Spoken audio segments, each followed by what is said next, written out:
In 500 AD, a Neanderthal man is playing around with his son Grendel when they're suddenly approached by King Hrothgar of Danelands and his soldiers. These warriors see the Neanderthal as a troll and have come to kill him, so the man hides Grendel on the edge of a cliff before confronting the soldiers. Unfortunately, he's easily overpowered by torches and arrows, and he falls off the cliff to his death. Then Hrothgar sees little Grendel hiding, but decides to spare him and goes away with his men. Afterward, Grendel goes to the beach and pulls at his father's body, but of course he doesn't move. Accepting the sad truth, Grendel takes a sword and cuts his dad's head off to take it home. Many years later, Grendel has grown into a burly man just like his father. Grendel still has the head around, and he misses the real sight of his father so much that he goes to the top of a mountain and hits his head as a ritual to swear revenge. Then he starts searching the area until he finds the small village where Hrothgar and his men live. Later in the evening, Grendel sneaks around and surprises a soldier from behind, quickly knocking him out before heading into the Great Hall. The next morning, Hrothgar enters the hall to discover all his warriors have been murdered and decapitated. Meanwhile in Geatland, Beowulf appears in the sea and rushes to the shore where he meets a fisherman who helps him get an eel off his leg. The fisherman shares his dinner with Beowulf, who turns out to be a famous hero. Beowulf pretends he doesn't care much for fighting, but he remembers a recent battle he had during which he killed multiple people with quick and precise strikes. Eventually Beowulf manages to return home and hears a story about the Danes having trouble with a troll, so he volunteers to go and help. The king of Geatland grants him permission to take a few men, and the next morning they sail to Danelands. During the trip, a pale hand reaches out of the water to try to grab Beowulf, but he moves away just in time. Meanwhile in Danelands, Hrothgar goes out in the middle of the night and yells for the so-called troll to come and fight him. While Hrothgar is distracted, Grendel approaches a guard and kills him before running away. Hrothgar sees him and tries to follow him, only to lose him in the darkness. The next morning, Hrothgar is too depressed over his losses because he's realized the troll is slowly killing his men to make him suffer. His wife tries to scold him to make him react and be the king his people need to no avail. Moments later, the village prepares a funeral for the fallen soldier and gets the attention of Brendan, a Christian priest. He swears he can scare the evil that haunts this village away, but Hrothgar doesn't take him seriously. A few days later, Beowulf and his men arrive in Danelands, and when they're shown around, they notice that the village is falling apart. They also see Selma the witch nearby, but they're warned to stay away from her. Hrothgar comes out running when he hears Beowulf is here, revealing that the famous hero was born in Danelands and left when he was 8. To celebrate this reunion, Hrothgar throws a special banquet. He is too depressed to offer a proper speech, so the queen guides the toast instead. Then Beowulf promises to kill the troll before he and Hrothgar have a talk in private. Beowulf asks if there's anything he should know, but Hrothgar swears there isn't. That night, Beowulf and his men stay up to wait for the enemy. Outside, Grendel comes closer to the village and finds Brendan praying, but after sniffing him he decides to not attack him. Next Grendel approaches the Great Hall and smells the door too, causing it to creak. The warriors hear this and get ready to fight, but when they open the door, they discover Grendel is left without doing anything. The next morning, they interrogate Brendan, who thinks he survived thanks to the protection of his god. Afterward Beowulf's group goes to explore the hills to look for the troll, and on their way up, they almost get hit by a trap made of wood and deer antlers. This makes them wonder if it's actually a troll because a trap proves intelligence. After lots of walking, they find a snowy area, which they can't cross without proper provisions and equipment, so they go back to the village. Meanwhile Grendel is having fun playing with the skulls of the people he's killed. Back in the village, the locals are so scared of the troll that they allow Brendan to baptize them to make them Christian, believing they could survive like he did if they're blessed. Hrothgar still prefers their traditional paganism, but he doesn't mind his people making a change if it means it'll improve morale and give them hope. Moments later, Beowulf goes to see Selma, who shares a prediction. The death of the troll will cost a lot to both Danelands and Geatland. She thinks they deserve it because of what the Danes did to the troll, but she doesn't share the whole story. Afterward Beowulf goes to Hrothgar and asks a few questions to learn that the troll hasn't killed children, women, or old men, meaning it fights with a clean heart. Beowulf can't understand how this all started and it worries him, which causes Hrothgar to lose his mind and yell at Beowulf for believing a crazy witch. In the middle of the night, the warriors hear noises and rush outside to fight, but once again they don't see anything.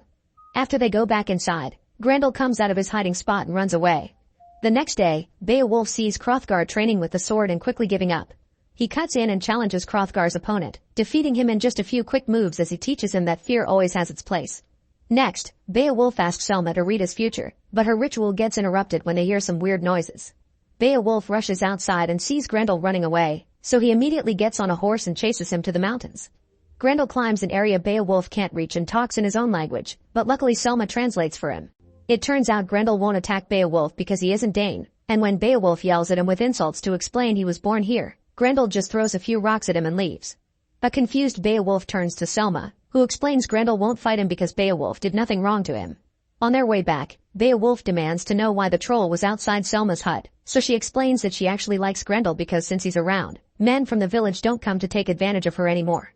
Beowulf is shocked to hear the troll has a name, adding to the clues that don't add up. Afterward, Beowulf goes to see Hrothgar, explaining he thinks Grendel is waiting for him and his men to leave before attacking again. Hrothgar thinks the same thing and reveals he's been sick, so his fear finally makes him accept baptism from Brendan. Sometime later, Beowulf notices the local kids throwing rocks at a villager, accusing him of having brought the troll to them. Beowulf sends the children away and the man thanks him by offering to take him to the troll's cave. He didn't say anything before because he had been scared, but now he's baptized he feels safe. Beowulf and his men take their boat to the beach and climb over a hill, where they find Grendel's cave on a cliff. One of the soldiers tries to climb down but almost falls, so they decide they'll have to come back later with some rope for safety. Before leaving, one of the soldiers pees into the cave, which isn't approved by the villager. During the trip back, Beowulf is shocked to see a kid hiding in another cave. While everyone is distracted, the mysterious pale hand reaches for the peeing soldier to pull him down, but his friends save him just in time. That night, Beowulf has trouble staying awake, and every time he closes his eyes he sees a vision of the cave kid with a sword. The next morning, they're devastated to discover the village that guided them to the cave has been killed. Furious, Beowulf and his men return to the cave and this time they reach it safely with some rope. The place is full of bones and armor from the victims, but Grendel isn't around. One of the men is so frustrated that grabs the head of Grendel's father and destroys it. Afterward, Beowulf goes to Selma to ask for her help. When she refuses, he just ties her up and takes her to the hills, hoping Grendel will come out when he threatens her with a knife. However, nothing happens, so Beowulf releases Selma and after scolding her for being on the wrong side, he leaves her behind. Meanwhile, Grendel returns to his cave and finds the destroyed skull. After taking a sniff to track down the person who did it, he goes to the top of the hill and does the same blood ritual to swear revenge. When night falls, Grendel appears at the village while everyone sleeps and kills the guard outside by impaling him with a spear. Then Grendel storms into the Great Hall, waking up Beowulf and his men. Chaos ensues as the soldiers try to fight Grendel, who is too strong to be bothered by the attacks of puny humans. He hits the men but doesn't kill them, just pushing them away until he reaches the one that destroyed his father's head. After whispering the word Papa, Grendel finally kills him to have his revenge. A furious Beowulf jumps on Grendel's back to try to punch him, but Grendel just throws him on a table before he starts climbing some chains to reach the upper floor. Beowulf jumps on him again to make him fall and tie something up, but Grendel punches him away and jumps out of the window, only to get caught in the trap Beowulf just set up. Now Grendel is hanging by his right arm. However, he doesn't hesitate to grab a spear and take care of the issue. As soon as he frees himself, Grendel runs away, leaving his arm behind. He bleeds all the way to the beach and enters the water, where he dies and is taken away by the pale hand. The next morning, Beowulf points out Grendel didn't do anything to his own until they touched this stuff, so he wants the truth from Hrothgar. The king admits he killed Grendel's father for stealing a fish and spared the son out of pity. Afterward, Beowulf and his men follow the trail of blood and discover it ends at the sea, so they accept Grendel is dead. That night, the village throws a party to celebrate Grendel's gone, and his arm is kept as a trophy. Beowulf leaves the party to visit Selma and realizes the witch is mourning for Grendel. Selma explains that one night, Grendel found her hut and used the chance to take advantage of her. Since that day, he never touched her again, but started protecting her against villagers. Beowulf decides to try to kiss Selma, but she slaps him as punishment for tying her up and using her as bait. Next she jumps on him and they spend the night getting frisky together. Meanwhile, the creature with the pale hand comes out of the sea, revealing to be a sea hag. She comes to the village and quickly kills Brendan before entering the Great Hall to find Grendel's arm hanging on a column, causing her to cry out because Grendel was her son. At that moment the soldiers come after her, but the sea hag easily pushes them away and even kills a few men before leaving with the arm. All this is seen by the mysterious kid from the cave, who rushes to tell Selma about it. Selma seems to know the child and takes him away before Beowulf can see him. The next morning, Hrothgar finds the massacre in the Great Hall and immediately yells for action. Beowulf and his men ride to the beach and find a man's head on a spear, causing them to swear revenge. They search the area and enter a cave that appears small at first, however Grendel notices it continues underwater. He takes off his armor and swims until he comes out on the other side of the cave, where he finds Grendel's dead body and a big pile of treasure. The sea hag immediately finds him and attacks him, quickly disarming him before throwing him on the floor to try to kill him.